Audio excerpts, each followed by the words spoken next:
पटिका कोइले लाल के बिया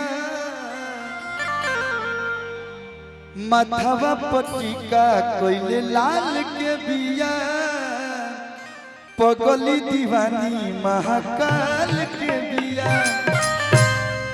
गेरुआ दुपट्टा देह पर डाल के बिया।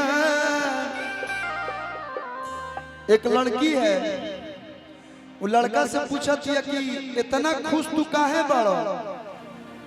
लड़किया कहतिया कि के कर बड़ाई तू बखानता रहो, भोले बाबा के सिर नवाता रहो। तो ये अपने भाई कहता कि गेरुआ दुपट्टा देह पर डाल के बिया, गेरुआ दुपट्टा देह पर डाल के बिया। आज खाना बना। देखिए वैसे तो मैं नहीं बोलता हूँ, लेकिन बाबा के दरबार में यहाँ सब काम करना चाहिए। नहीं हम ही बोल देंगे तो घर थोड़ा ना जाएगा, बना होगा, टेस्टी बना होगा। देखिए इस शिविर में बहुत ही प्यारा प्रसाद बना हुआ है, आप सभी के लिए भोजन का भी उत्तम व्यवस्था है।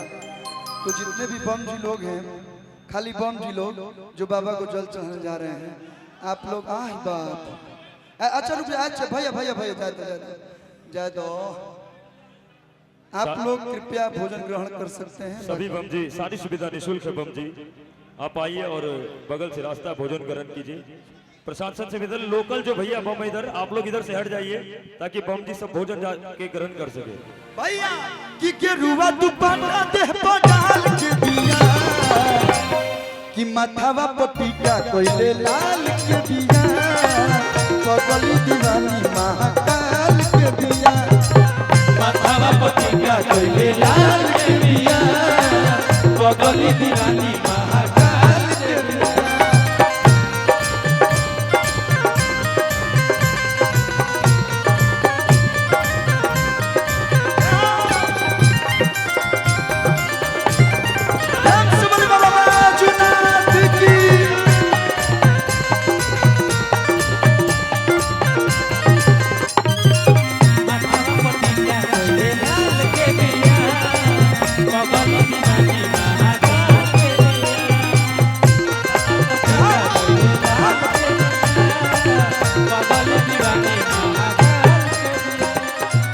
हमार जो पगली बिया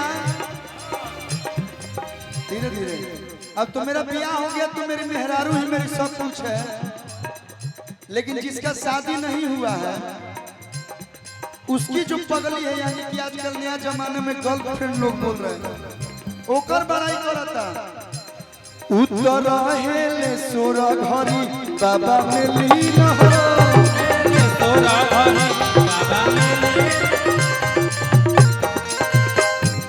अरे बम भोला रोके रात दिन हो, भोला रोके रात दिन हो, भगती में अपना के ढाल के बिया, भगती में अपना के ढाल के बिया, कि माथवा पटिका कोइले लाल के बिया, माथवा पटिका कोइले लाल के बिया, पगली दीवानी महाकाल